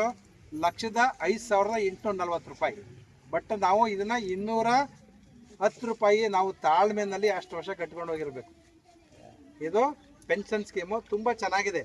ನೀವು ಪ್ರತಿ ತಿಂಗಳು ಕಟ್ಟಬೇಕು ಅಂತೇನಿಲ್ಲ. ನಿಮ್ಮ SB ಅಕೌಂಟ್ನಲ್ಲಿ ನೀವು ಹಣ ವ್ಯವಹಾರ ಮಾಡ್ತಾ ಇದ್ದು ಅದರಲ್ಲಿ ತಿಂಗಳಲ್ಲಿ 210 ರೂಪಾಯಿ ಅಷ್ಟು ಹಣ ಬಿಟ್ಟರೆ ಆಟೋಮೆಟಿಕ್ ಆಗಿ ಆ ಸ್ಕೀಮ್ಗೆ ಅದು ಹೋಗ್ತಾ ಇರ್ತದೆ. ನೀವು ಅಷ್ಟು ನೋಡಿಕೊಂಡು ತಾಳ್ಮೆಯಿಂದಿದ್ರೆ ಇಷ್ಟು ಸೌಲಭ್ಯಗಳನ್ನ ನಾವು ಕೊನೆಯಲ್ಲಿ ತೊಗೋಬೋದು. ನೋಡಿ, 1,05,000 ರೂಪಾಯಿ ನಾವು ಕಟ್ಬಿಟ್ಟು 20,50,000 ರೂಪಾಯಿ ತೊಗೋಬೋದು. ಈಗ 5,000 ರೂಪಾಯಿ ಬಂದರೂ ಆ ಟೈಮ್ಗೆ ಯಾವುದಕ್ಕಾರ ಆಗುತ್ತೆ, ಒಂದು ಹಾಸ್ಪಿಟ್ಲ್ ಖರ್ಚಿಗಾಗುತ್ತೆ, ಯಾವುದೇ ಒಂದು ಏನಕ್ಕಾರ ಉಪಯೋಗ ಆಗುತ್ತೆ. ಈ ಒಂದು ಸ್ಕೀಮ್ ಕೂಡ ನಮ್ಮ ಪೋಸ್ಟ್ ಆಫೀಸಲ್ಲಿ ಇದೆ.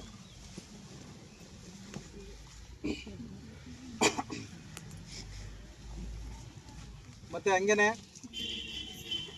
ನೀವು ಅಂಚೆ ಕಚೇರಿಗೆ ಅವಾಗ ಹೋಗಿ ಭೇಟಿ ಕೊಡ್ತಾ ಇರಿ. ಏನಾರು ಹೊಸ ಸ್ಕೀಮ್ಗಳು ಬಂದರೆ ತಿಳಿಸ್ತಾ ಇರ್ತಾರೆ. ಎಲ್ಲರೂ ಉಳಿತಾಯ ಮಾಡಿ.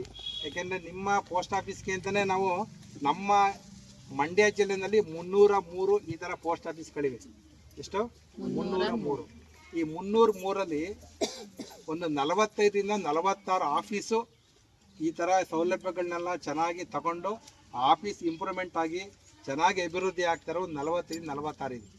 ಉಳಿದ ಆಫೀಸ್ಗಳೆಲ್ಲ ಏನಪ್ಪ ಅಂದರೆ ನಮಗೆ ಪೆನ್ಷನ್ ಬರ್ತಾ ಹೋಗಿ ತಗೋತೀವಿ, ಗೃಹಲಕ್ಷ್ಮಿ ದುಡ್ಡು ತೊಗೊಂಬರ್ತೀವಿ, ಮತ್ತು ಅಕ್ಕಿ ದುಡ್ಡು ತೊಗೊಂಬರ್ತೀವಿ ಅಷ್ಟೇ. ಬೇರೆ ಇನ್ನೇನು ಉಳಿತಾಯ ಮಾಡೋಕ್ಕೆ ಹೋಗ್ತಾನೆ ಇಲ್ಲ.